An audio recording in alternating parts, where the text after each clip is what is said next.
Hello, beautiful souls. My name is Jessie, and welcome to my Tiny Talks podcast, the show where we'll dive into self-love, inner child healing, and discovering your soul's purpose. I look forward to chatting with you every single week and helping you grow exponentially in all areas of your life. Without further ado, here's today's Tiny Talk. Hello, you guys, and welcome back to another episode of Tiny Talks. I hope you are all having an incredible day, an incredible weekend. It was almost 17 degrees here yesterday, so I definitely took advantage of soaking up some sun and enjoying some time outside, which was absolutely amazing. And I am super pumped to be diving into today's content with you guys. Today's content is kind of like a piggyback off of last week's episode. So if you haven't heard last week's episode all about why self-awareness is so important, today's episode is kind of a bridge off of that. So today's podcast episode is going to be a little bit different because typically I sit here and I kind of share some tips and tricks or ways to do things, and I kind of want to play the tables in reverse for today, where I want to give you guys a bunch of questions to ask yourself to help improve your self-awareness. Because yes, it's great for us to work on our self-awareness and to even be cognitive of how that relationship is going, but if we don't know or have an understanding of where we're at, it can be really hard and really frustrating to move forward. So today's episode, I really encourage you guys to sit down with yourself and grab a pen and paper, or if you're listening to this while you're driving, really reflect for yourself. I definitely encourage you that if you are driving, whenever you get to a place where you are able to journal, going through these questions, because I think that the more that we get to know ourselves, again, like I said last week, the more that we're able to have those boundaries, to know what we want, to be able to say no, to be around the right people, to do the right things, because we're not operating out of a state of trying to please other people or not really knowing what we want to do. But when we know ourselves and when we have a high level of self-awareness, we're able to stand our ground, have more confidence. Again, all those things that I went over last week. So, without further ado, I'm just going to dive into some of these questions, and some of them are probably questions you've never asked yourself before, and some of them are going to kind of be weird. I remember when I was going through this and I was answering these for myself, it's really weird sometimes to ask yourselves just blatantly obvious questions and to get really deep and honest with yourself, because you'd be surprised of your answer sometimes, of what you think that you would say if somebody asked you and what you would honestly put if you're sitting there just by yourself. So the first question that I want you to reflect on and ask yourself might sound so simple, but it's, what am I good at? And this is often a question that I think comes up if we have an interview or we're being, asked that to prove ourselves. And it's so important that we have a good understanding of what we're good at, because again, that also shows our level of self-confidence within ourselves. Because if it's your reaction to just say, I'm not really good at anything, I don't really have a talent, I don't really have a hobby, that can be really lowering and hard on our self-confidence and hard on our self-awareness. So getting honest with yourself, what are you good at? Everybody on the face of the earth has things that they're good at. So that's the first question I want you to ask yourself. The second one, what am I so-so at? What am I okay at, but I'm not the best yet, but I'm also not a beginner? It's also important to recognize those areas that, maybe you're growing, and maybe at one point you weren't good at this thing at all, but now you're kind of so-so at it. So what's something that you're so-so at? And the third question that you probably guessed based off of those two, what am I bad at? And again, this is kind of like the failure question. When we ask ourselves what we're bad at, it can have such a negative condensation around it. But when we ask ourselves what we're bad at, it's not to beat ourselves up or to be hard on ourselves. If you're thinking of things that you're bad at, it's also then important to ask yourselves, okay, are those things that I want to improve with, or do those not align with my life anymore? Again, it helps us get a clearer understanding. So the fourth question, which is kind of now a little bit of a pivot. What makes me tired? What makes you tired? Is it after you hang around in a social setting, do you find yourself tired? Do you get tired after a long day of work? Is it after a workout? What is it for you? Is it reading? What makes you tired? The next question, and I absolutely love this question, and it's, what's the most important thing in my life? That to me is like your center of everything. What is the most important thing in your life? And that can be a really hard question to ask ourselves, because maybe 10 things are coming to mind. Maybe you're drawing a blank.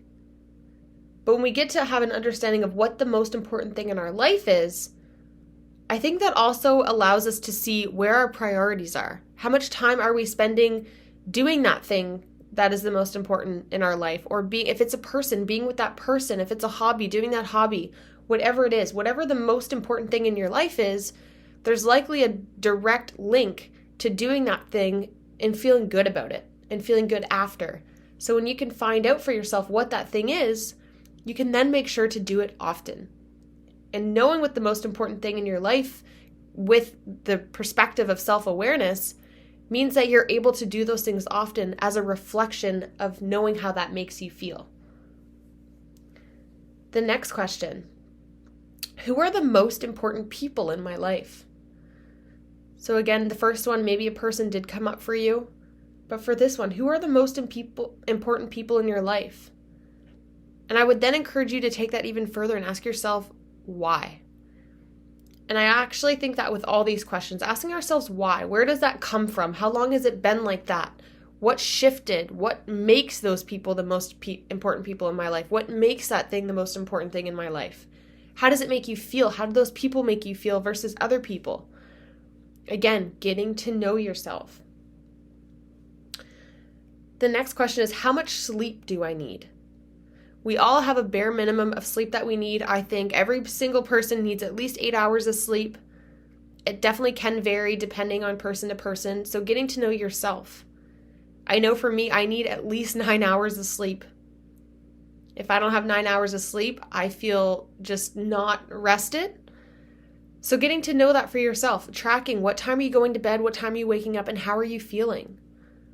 Getting to know how much sleep you need is only going to set you up for success, so you're able to backtrack and go to bed at the right time if you have to wake up earlier one morning or you wake up at the same time every day, readjusting that schedule to make sure that you are getting the proper amount of sleep that your body needs to fulfill the things that you are going to do for that day. The next question is, what stresses me out? And I kind of laughed when I read this question because there's so many things that can stress us out as humans. But what do you find is that one thing that just runs through your head every day? We typically have one or two things that we just think about nonstop that stresses us out.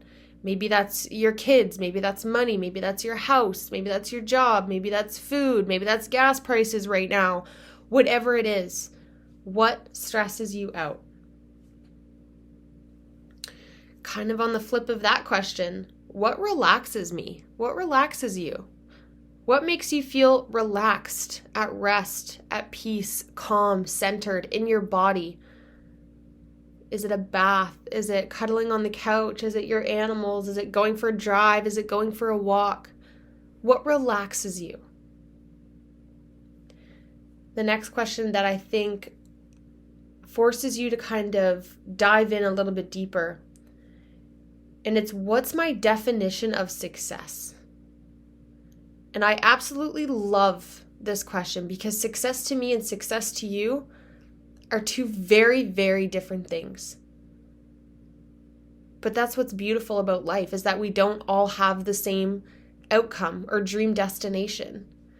We all live our lives a certain way based on how we view success.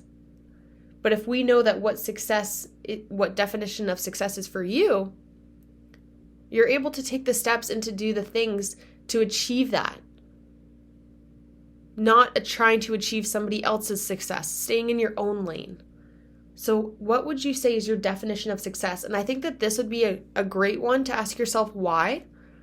Because oftentimes when we think about success, it's very much instilled in us from a young age in our school system, from our parents, from our caregivers, whatever it is, of what success is going to look like for your life. But when's the last time that you got honest with yourself, with only you, of what success is supposed to feel like and look like for you individually? The next question is, what type of worker am I? I love this question. Again, I think we grow up with that narrative of going to school, going to college, getting a 9 to 5. And what does that mean for you? Do you prefer to work on a computer? Do you prefer to work with people? Do you prefer network marketing? Do you prefer a different type of business model? Do you prefer being by yourself? Do you prefer a team? What type of worker are you? Are you a hands-on worker? Are you a through-the-phone worker? Whatever it is, what kind of worker are you? And also think outside of just your paying jobs, just as a human. What kind of a worker are you? Are you a get up and go getter type person? Are you more of a laid back person? Again, asking these questions really can lead to so many other questions that come up, which is what I think makes it beautiful when we start to ask ourselves these things, because like the subject of this podcast is raising your self-awareness, you just get to know yourself better. And I think anytime that you go through questions like this or reflections, you realize things about yourself that you didn't even realize, if that makes sense. All right, the next question that I have on here, how do I want others to see me? So how do you want others to see you? And I think that kind of comes off of what success looks like, because I think oftentimes we try to be successful, quote unquote successful, to get validation and appreciation from other external people. So that question is really huge. How do I want others to see me? How does that sit with you? Are you doing things on a day-to-day basis just in the hopes that other people will see it and validate it? Or are you doing it for yourself? What are you doing for yourself behind the scenes when people aren't watching you? So how do you want others to see you? I think that is the question of life, and will often show you if you're hanging around the right people, because if you feel a constant pressure or a need to be someone other than yourself, just to be viewed a certain way around other people, that relationship likely isn't in alignment and could potentially be toxic. And I think that we often all do that. We go through life with the same friends and the same people, and we have a hard time veering away from that. But if we ask ourselves, that question, how do we want others to view us? I think that really gets into the nitty-gritty of who we want to be in our circle. The next questions, I guess the next two questions are, what makes me sad and what makes me happy? So what makes you sad? What injustice or thing or passion makes you really sad? And then on the flip side, what things make you really, really happy?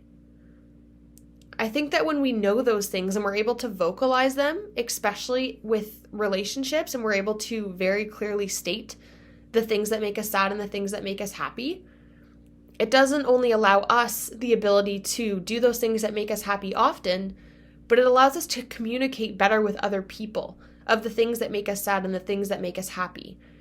Because with self-awareness, yes, it comes for you first and your own benefit first, but being able to know yourself and to express that to other people also allows people to not play, I don't want to call it a guessing game, because it isn't really. We're all trying to figure people out. But if someone has a clear, somewhat answer of the things that make you sad and make you happy, they can not do those things that make you sad and elevate the things that make you happy. I have 5 questions left for you guys. The next one is, what type of person do I want to be? That's a deep question. What type of person do you want to be? And I think we go through life feeling like we have to be the same person our whole life. Like our personality just never changes. And that could not be further from the truth.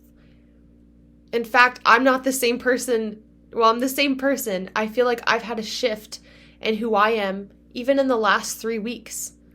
We are constantly changing and evolving. But if we can close our eyes and ask ourselves, what type of person do I want to be?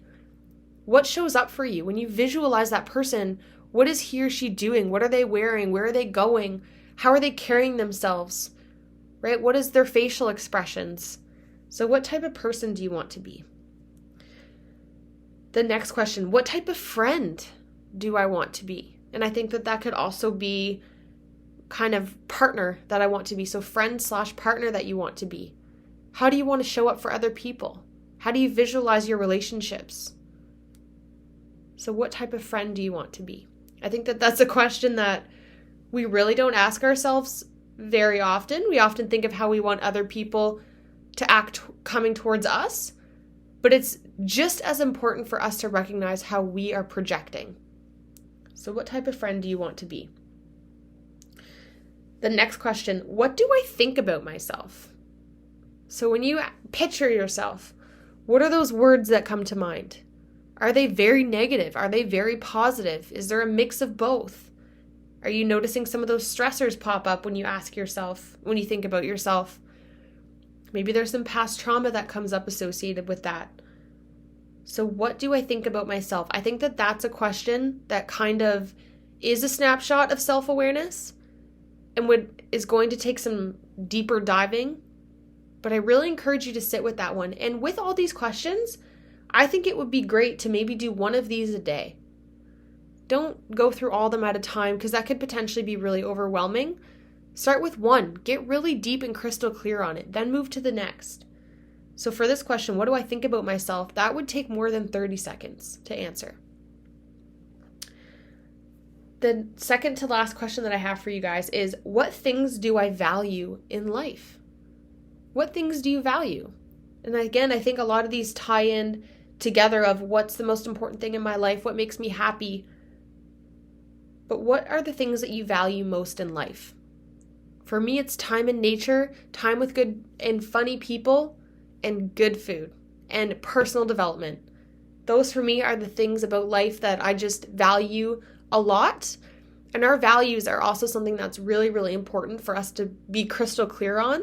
Because if we're bashing values with somebody else, we often get into that headspace of like, who's right and who's wrong.